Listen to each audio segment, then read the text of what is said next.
de la economía, y la teoría económica también que está respaldando todo el tema de la teoría de crecimiento sería la que corresponde a una corriente que nace en los años 80 de un autor que se llama Nicolás Georgescu, que vino a relacionar las teorías físicas con la teoría económica. Viene a decir básicamente una cosa de la que ya estamos hartos de escuchar, que es básicamente que si aplicamos los principios de entropía, tenemos que entender que el consumo creciente de recursos en un planeta, en este caso finito, pues al final entramos en un colapso. Es una cosa de cajón. Y de aplicar los principios de la física, los principios de entropía, como decía, a la situación de la economía. Más adelante, a finales de los 80, otro autor francés, que es el que realmente ahora está vivo y el que más se prodiga a la hora de defender la teoría económica del decrecimiento, es Jacques Larouche, del que hay algunas cosas traducidas, con una buena portada de verdura ahí en la apuesta por el decrecimiento, en el que sentido decir que es muy interesante escucharlo de vez en cuando, porque este hombre es el que ahora mismo está no solamente organizando un discurso cada vez más coherente sobre la teoría económica del decrecimiento, sino que incluso también está animando un partido político sobre el decrecimiento en Francia.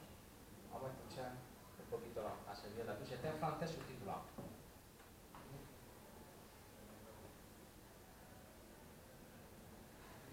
Précisément, nous avons éprouvé en 2001-2002 la nécessité, pour combattre le développement durable, qui était un slogan mystificateur puisque le développement durable, d'une part, met à la fois met d'accord tous les acteurs du jeu économique. Donc, on a l'habitude de dire qu'une clé qui ouvre toutes les portes n'est pas une bonne clé. Et donc, le développement n'est pas durable. Et par conséquent, face à cette finalement pensée unique, parce que le développement durable, ça signifie finalement qu'il n'y a pas d'autre alternative. On est toujours dans l'idéologie de la pensée unique, finale, there is no alternative. Et donc, il était nécessaire de proposer une alternative. C'est pourquoi on a lancé ce slogan de décroissance, qui est un slogan provocateur, pour signifier la nécessité de sortir de cette langue de bois productiviste, développementiste, c'est-à-dire qu'il faut sortir de la croissance, du développement, sortir du paradigme de la croissance et du développement, sortir de la société de croissance, inventer une alternative. Bueno, básicamente esa alternativa la desarrolla él a través de una serie de R famosas, empezando primero por la R de reducir. Bueno, pues si tenéis oportunidad de leer algo de Latouche, que además le han traducido bastantes libros en Italia, tenéis ese y hay más libritos por ahí. Otro autor que estaría bien tener en cuenta y que ya empieza a desarrollar no solamente una teoría económica más de carácter general, sino una teoría económica bastante aplicada, que responde a una idea de crear otro modelo, incluso de empresa. Él habla de ir favoreciendo otro modelo de empresa que tenga en cuenta otros criterios, que no sea solo y necesariamente el beneficio. Este autor se llama Christian Felber, bastante más joven, y que ya ha escrito un par de libros sobre esta teoría que se llama la teoría de la economía del bien común, que como os decía es bastante práctica porque ya hay alguna empresa en Málaga que ya lo están empezando a aplicar. Vamos a escuchar un poquito de qué van esos principios que favorecerían esa economía del bien común.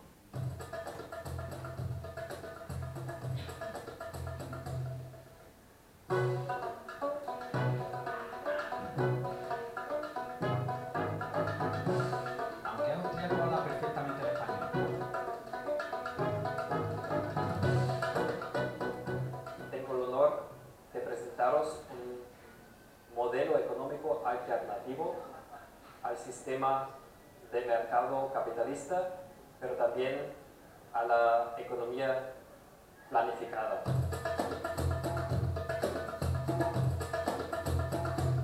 Es un hecho de que la gran mayoría de la población está anhelando una alternativa sistémica. Según una encuesta en Alemania y Austria, el 90% de la población desea un modelo económico alternativo. Y la cuestión es a dónde ir, hacia una economía más ecológica, hacia una economía más social, de distribución más justa, una economía más democrática, una economía que ponga en el centro el ser humano y su dignidad. Y la propuesta de la economía del bien común es de todo un poco. El bien común creemos que es el concepto que embarca todos estos valores y todas estas metas, y es el concepto más incluyente de todos. Por ejemplo, Alemania, en la Constitución de Baviera, dice literalmente: toda actividad económica sirve el bien común. O sea, el concepto no es nada nuevo. Lo nuevo es adaptar la economía real a las metas y los valores de las constituciones. Hoy hay dos reglas de juego fundamentales que guían el comportamiento de los actores del mercado, que es el afán de lucro y la competencia. Y estas dos coordenadas producen comportamientos y reproducen valores contrarios a aquellos que permiten florecer nuestras relaciones interhumanas. No importa dónde se pregunta a los seres humanos en el mundo cuáles son los comportamientos y los valores que permiten florecer vuestras relaciones, en todo el mundo la respuesta es confianza, honestidad, responsabilidad, cooperación, solidaridad, generosidad. Bueno, también el que quiera conocer un poquito más despacio, no solamente lo escrito, el pensamiento de la economía del bien común de Christian Felber, también se está creando una red a nivel internacional de experiencias de empresas y de entidades que promueven el bien común, que lo aplican, tiene una especie de rejilla, y es básicamente una cosa que en el fondo es bastante sencilla, es premiar, en vez de a las empresas que más ganan, que más beneficios obtienen, que más cotizan en bolsa, pongamos por caso, vamos a beneficiar a esa otra empresa que simplemente se mueven con esos criterios, esos 4 o 5 criterios que ha apuntado él al principio, que van en la línea del bien común. Sostenibilidad, democracia, respeto, etcétera, con el entorno, etcétera. Una cosa que hasta cierta manera es de sentido común, pero que se aplica poco. Y ya finalmente tenemos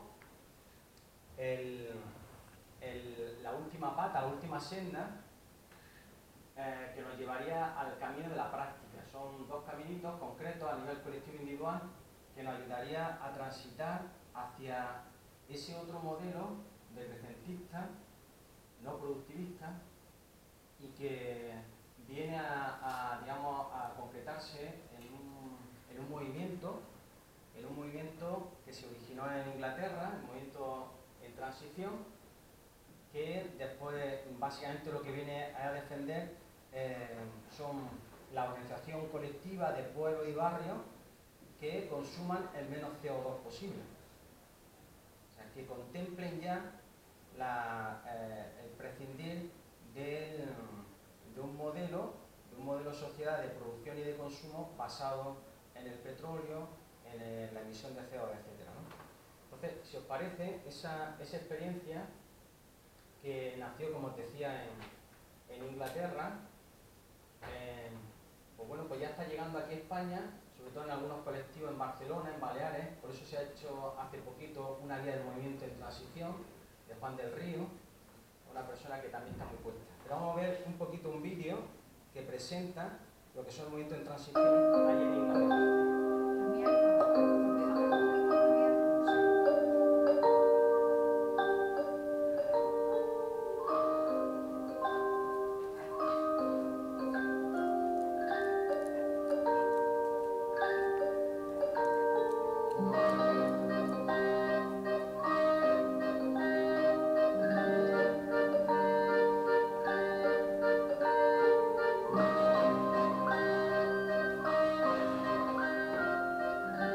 It started when I was working in Kinsale in Ireland at the Further Education College there, and we started looking around for, there must be places who are using permaculture principles and sustainability thinking and systems thinking to work out how cities and towns and communities are going to get through peak oil successfully.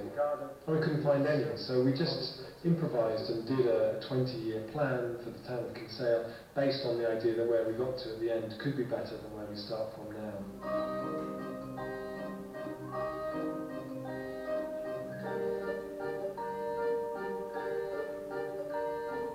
I think what's changed for us really over the last couple of years has been firstly how the idea of peak oil has moved from being largely a fringe idea to something now talked about by a number of governments and a lot of leading organisations. It's really moved from being considered a very odd kind of idea to part of the political mainstream now really.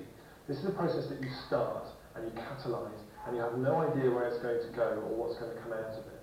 What does a local authority look like whose development plan?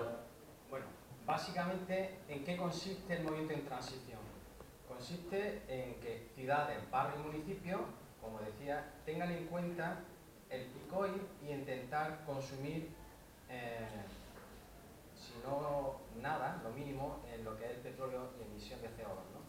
¿Cómo se hace eso? Pues básicamente con procesos participativos y teniendo en cuenta un concepto que cada uno se utiliza en ciencias sociales, que es el del empoderamiento, que no es otra cosa que la gente coja la rienda de su propia vida.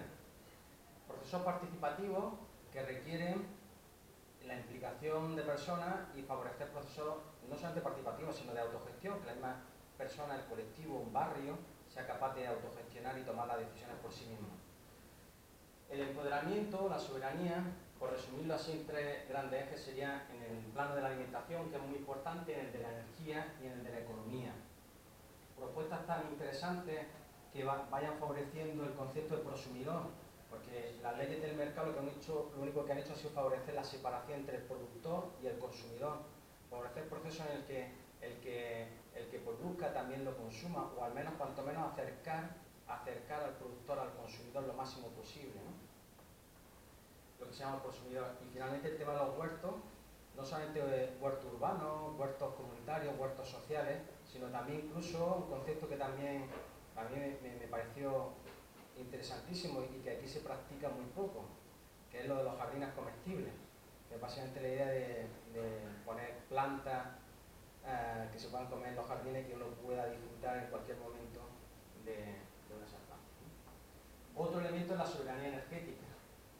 Y eso no es otra cosa, cuando se habla de autoconsumo, no es otra cosa, cuando se habla de autoconsumo energético, el famoso Real Decreto este que apareció a principios de este mes, no es otra cosa que negar la posibilidad, o mantener recortes o impedir o ponerle trabas a que la gente sea prosumidora en un elemento tan importante como es su propia energía. Es decir, que pueda producir o consumir su propia energía. O sea, se la ha llamado autoconsumo, pero en el fondo lo que estamos es también favoreciendo un proceso de soberanía de la gente si es capaz de producir su propia energía. Y si es solar o si es fotovoltaica, mejor, aunque lo mejor es consumir la menos energía posible. Y finalmente también había otro elemento que es el que más sabe Rafa, que dio una charla el mes pasado, precisamente son las comunidades energéticas, la posibilidad de compartir la energía con los vecinos, cosa que prohíbe este Real Decreto que se aprobó a principio de mes. Prohíbe que podamos compartir nuestra energía. O sea, a mí si me sobra energía no la puedo compartir con el vecino. Es una cosa que va... es tremendo. Lo del Real Decreto este al principio de mes, si no recuerdo mal, del 5 de octubre es tremendo. Y finalmente hay otro vector muy importante al que hay que transitar, hay que ir transitando ya la soberanía económica. Es decir, que seamos nosotros los que gestionemos nuestros propios recursos financieros, promoviendo las monedas sociales, que aquí en Almería hay un ejemplo que son las pitas, las comunidades de intercambio, la banca ética, que aquí está arrancando no solamente entre dos bancos, que bueno, que eso habría que hablar, está ahora naciendo la banca Fiare, que también sería interesante conocer. El tema del compartir, que cada vez está más perseguido, claro, en un modelo capitalista, el tema de compartir, del sharing, o sea, de poder compartir. Yo siempre he visto absurdo, se lo he comentado muchas veces a los vecinos, absurdo, cuando nos vamos a una casa, lo primero que hacemos es comprarnos un taladro para hacer los agujeros en la casa. Eso, vamos, es una... Y después pensamos que ese taladro no lo volvemos a utilizar más en la vida. y absurdo que en un bloque donde viven 20 vecinos haya 20 taladros que se hayan utilizado nada más que un par de horas al principio de la vida de la vivienda. Si eso lo trasladamos al tema de la movilidad, de los coches, precisamente el compartir el coche ya sabéis que está siendo ahora mismo perseguido también, ¿no? Toda la filosofía del compartir y del coche está siendo perseguido seriamente por el modelo. Pero bueno, básicamente sería una introducción a lo que es ese cambio colectivo que lo está ejemplificando y llevando a cabo lo que se llama el movimiento de transición. Y finalmente, la última senda, o la segunda senda práctica sería lo de la simplicidad voluntaria, que viene muy en relación con lo que os comentaba al principio de lo que simbolizaba el caracol.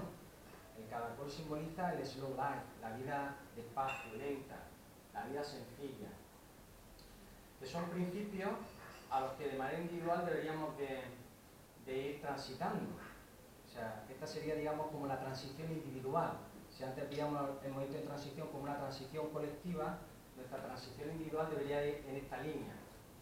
El inspirador de este concepto de simplicidad voluntaria es Henri David Thoreau, que fue a vivir a una casa, por eso el librito, la portada del libro del siglo XIX, ya no recuerdo el año exacto, pero fue en el siglo XIX, se fue a vivir 2 años a una casa y en el contacto con la naturaleza se dio cuenta de la cantidad de cosas que les sobraba y la necesidad de ir optando por una vida cada vez más sencilla. O sea, el contacto con la naturaleza lo que le hizo descubrir precisamente la simplicidad voluntaria, lo que nosotros llamamos austeridad y sencillez. Lo que pasa es que el concepto de austeridad se ha pervertido, pero austeridad es una virtud. Lo que pasa es que le hemos puesto austericidio y ya nos suena fatal la palabra austeridad, pero la austeridad es un valor positivo. Es un valor positivo. Curioso. Bueno, en cualquier caso, y por lo que hilando también con la presentación de Monse, en esta transición individual hacia una vida más sencilla, más simple, los títulos de los libros que intentan resumir de una manera práctica y con un mensaje claro y directo lo que significa transitar esa simplicidad voluntaria, viene a decir básicamente la idea de ir cambiando prioridades entre ganar y bienestar, transitar entre defender el tener más por lo mejor, y en definitiva lo que decía también su libro famoso Tener por siempre. Pero en cualquier caso, propuestas concretas de esa transición individual hacia una vida más sencilla, más simple, vienen en esos libritos que además se pueden descargar, se pueden leer y son muy prácticos, el de Tony Lodeiro, el de consumir menos para vivir mejor o vivir mejor, y después Consume hasta morir. En esa página web también tiene infinidad de herramientas, de talleres prácticos que nos pueden ayudar también a transitar hacia esa vida más sencilla, ¿no? Y en definitiva después están pues, los típicos juegos de palabras de las 3 R, que yo siempre no me harto de repetir, que nos han engañado cuando yo, que me dedico también a la enseñanza y a formar a maestros, le he dado muchos talleres y muchas estrategias para enseñar a los niños a cómo reciclar. Eso es lo típico cuando se da educación medioambiental. Pues lo primero que tenemos que enseñar a los niños a ver cómo clasificar, reciclar. Reciclar es la última R. Antes de reciclar habrá que pensar en reutilizar y antes de reutilizar habrá que pensar en reducir. Básicamente el camino hacia la simplicidad voluntaria nos tiene que hacer caer en la cuenta primero, cuando tenemos el pensamiento después de ver un anuncio de publicidad, es que lo necesito, ¿no? ¿Lo necesitas realmente? Necesito comprarlo, reducir el consumo. Si definitivamente después de un proceso tú lo ves claro y lo necesitas, lo necesito nuevo, puedo comprarlo de segunda mano, puedo reparar alguno que esté estropeado para utilizarlo, y ya definitivamente si después de comprarlo, reutilizarlo o repararlo, si finalmente lo he comprado, lo he consumido, hombre, al final ten en cuenta que cuando vaya a tirar, si no encuentra nadie que lo pueda utilizar, ya sí recicla, utiliza el contenedor adecuado. Pero estamos empeñados en la educación medioambiental muchas veces en reparar solamente la última R, cuando hay que trabajar las R anteriores. Son, si no más importantes, por orden las más importantes. Y finalmente después también hay otro triple apellido en el estilo de consumo, también muy importante, que es el consumo ecológico y sano, que ahí entraría elementos como el tema de las dietas veganas o vegetarianismo. Consumo cercano y próximo, que también es muy importante, porque ya sabéis que uno de los factores que provoca también mayor huella ecológica es el transporte.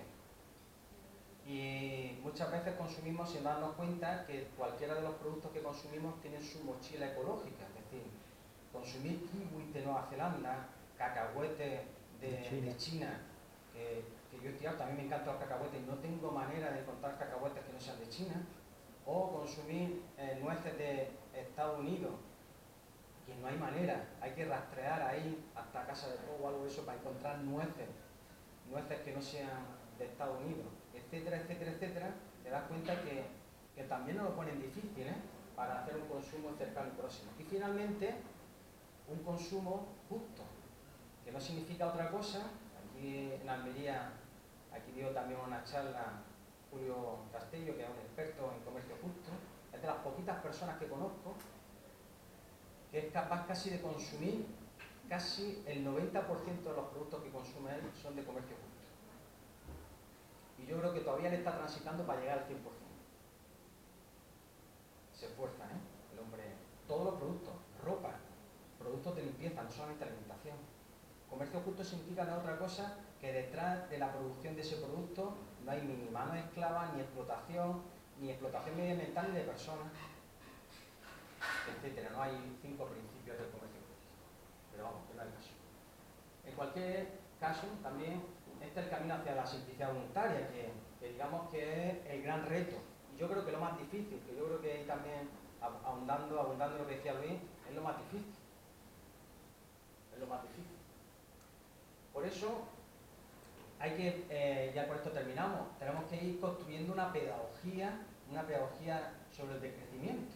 Una pedagogía que todos estos elementos, todos estos caminos, todas estas sendas hacia movimiento de transición, hacia una vida más sencilla, etcétera, tenemos que construir toda una pedagogía. O a lo mejor a base de cuentos con moraleja. A lo mejor a través de un poco de humor. Que muchas veces nos ponemos muy serios y hace falta un poquito de humor, ¿no? A veces a lo mejor tenemos que hacer pequeños decálogos o pequeños principios muy prácticos, muy básicos, que vayan calando. He tenido la suerte también de dar algunas charlas así a gente así más joven, y esto cala, o sea, un decaloguito sencillo con 8 o 10 cositas sencillas, ¿no? Por supuesto, hay que leer, porque sostener un discurso, os lo digo por experiencia, es muy difícil, O sea, es la primera vez que hablo en un público cualificado sobre este tema, y mantener un discurso es complicado, porque lo primero que te van a decir es: ¿estás loco? ¿Cómo vamos a decrecer?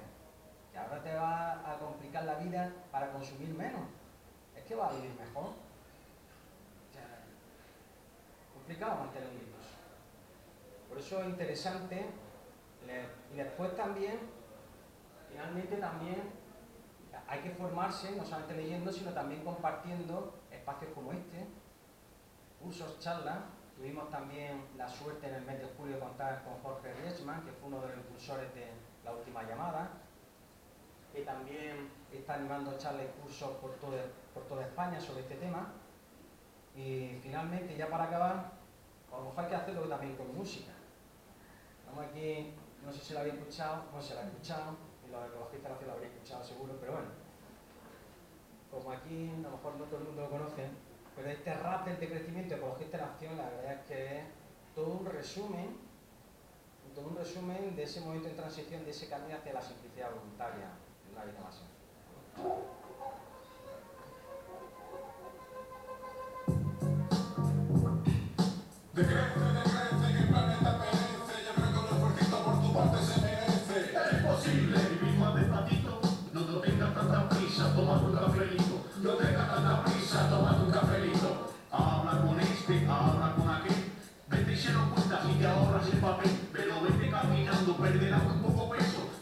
los objetivos molen menos que el proceso. Quizá los objetivos molen menos que el proceso. Quizá los objetivos molen menos que el progreso.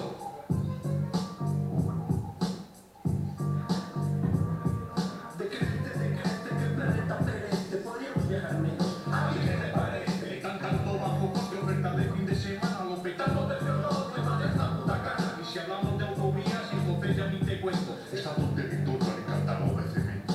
No contes con nosotros, para ti sin embarque. Y este veranito de novelas en el parque. Y este veranito de novelas en el parque. Decrece que el planeta perece. Come solo lo que por aquí cerquita crece. Presas en diciembre contra que una mermelada. No dejes un producto fuera de su temporada. Todos de la chica, chirimoyas y reitas. Cultiva la cerquita, aunque sea su urbanita. Montar un grupo consumo, buscar a los agricultores que no eche pesticidas su pequeña producción. Poco a poco ir montando las ventajas a raudales de poder movilizarse de los centros comerciales. Absteneros de comprar en los centros comerciales. Absteneros de comprar en los centros comerciales. Decrece que el planeta perece. Decrece que el planeta perece. Decrece que el planeta perece. Ecologistas en acción, con menos para vivir mejor y aguantando el tirón.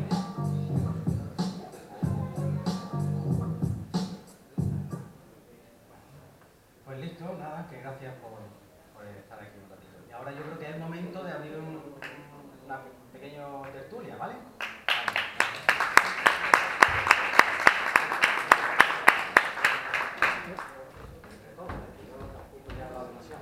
Bueno, pues muchas gracias, Juanse, por esta exposición tan clara que nos has presentado.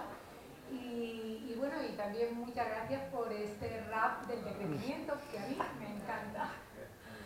Bueno, pues ahora estamos abiertos a comentar, a escuchar reflexiones, preguntas, cuestiones, lo que queráis. A ver si alguien se anima. Bueno, ya que no se anima nadie, voy a empezar yo para comentar sobre el tema que has comentado de la industria automovilística. Y entonces, claro, a mí me parece totalmente inmoral el tema del plan PIBE que han hecho los gobiernos, tanto el del PSOE como el del PP. Entonces, ¿qué ocurre? Que resulta que dan un dinero para la gente que le sobra y que tiene para comprarse el coche, para cambiar de coche. Entonces, además que ya se está viendo ahora mismo, y ya no solamente de ahora, sino de otros años, que cuando se termina el plan PIBE, las empresas dicen, bueno, es igual, aunque el gobierno no nos dé esa subvención, nosotros descontamos ese dinero por la cara. O sea, ahí se está viendo claramente que es que a ellos les sobra y ganan de sobra. Lo que ocurre es que, claro, es algo increíble el hecho de que con la excusa del empleo se esté dando dinero a las empresas automovilísticas, porque al fin y al cabo son ya las que van a salir ganando. Con el pretexto del empleo, pues se hagan aeropuertos que luego ni siquiera se van a inaugurar, autopistas como la que tenemos aquí de Cartagena a Vera, que no es rentable y al final la vamos a tener que pagar entre todos, etc, etc, etc. Y bueno, pues a ver si alguien se anima a alguna cosita más, o alguna pregunta. Sí. Es que me parece muy interesante el tema que se me ha olvidado comentar, que muchas veces, claro, el lanzar el mensaje de crecimiento, estos son una aguafiesta, estos no quieren que nos compremos coches, que vivamos, entre comillas, mejor en esta sociedad de consumo y demás. De crecer no significa no crecer de nada. Es decir, que a lo mejor habría que ese dinero que se quiere subvencionar para coches, para promocionar grupos de consumo. Es decir, que o transporte público. O transporte público, colectivo. Invertir en transporte público, como mejorarlo. O favorecer el autoconsumo energético, las monedas sociales. Es decir, que no significa decrecer en todo, sino de crecer en otras cosas que favorecen valores más de tipo social. O sea que también es verdad que parece ser que es un mensaje muy de crecer en todo. No, significa dejar de crecer un modelo productivista, crecentzista, que es absolutamente perverso para el medio ambiente y incluso para las propias personas, sino también favorecer otro crecimiento en otras cosas. Nicolás Georgescu tenía incluso un decálogo también muy curioso. Había que crecer en tiempo libre, que la gente pudiera disfrutar, o sea, que aprendiera instrumentos musicales, o sea, crecer en cultura, crecer en relaciones, crecer en cuidar del medio ambiente, crecer en eso, en adquirir soberanía alimentaria, energética, financiera, etc.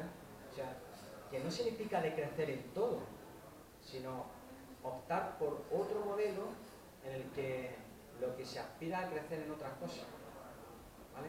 Eso yo creo que también es importante porque así también le damos a salir, bueno, ya en vez de dedicar dinero en plan PIB, lo podemos dedicar a otra cosa, ¿vale? Es para dar la idea.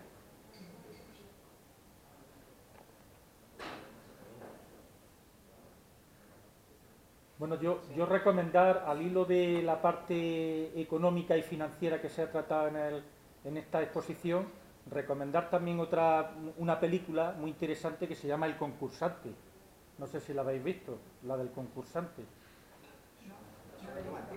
No, simplemente con poner El concursante en YouTube, con poner en YouTube el título, El concursante, es una película que trata sobre un señor que está en un programa de concurso, gana el concurso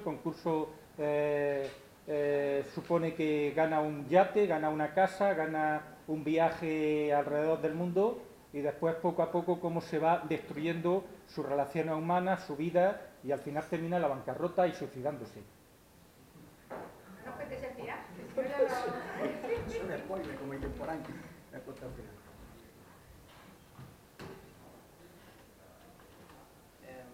Si queréis comentar algo.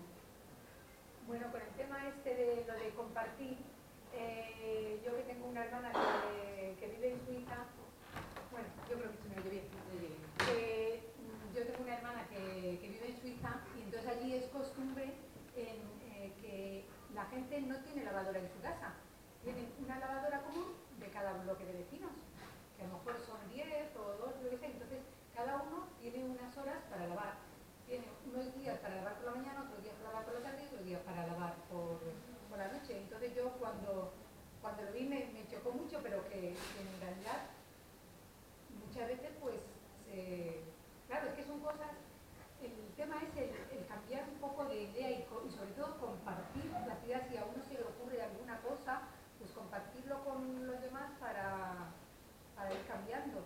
Yo, por ejemplo, el tema de lo del plástico, pues estoy intentando reducirlo y entonces, por ejemplo, ahora en lugar de comprar champús y geles en botellas de plástico, pues compro las pastillas de jabón de no hace tantos años, donde te sirve igual para el aseo personal, pero sin embargo estás quitando ahí el consumo de plástico, porque es que estamos convirtiendo el planeta en un basural, como dice Mafalda, estamos convirtiéndolo en un basural y es todo basura. Yo me imagino, no sé si conocéis, que en el Océano Pacífico, por las corrientes dominantes, se están acumulando ahí un montón de plásticos, que es una superficie casi como Andalucía, que van llegando allí los plásticos y es que claro, eso sí sigue aumentando, pues la verdad es que es penoso, ¿no?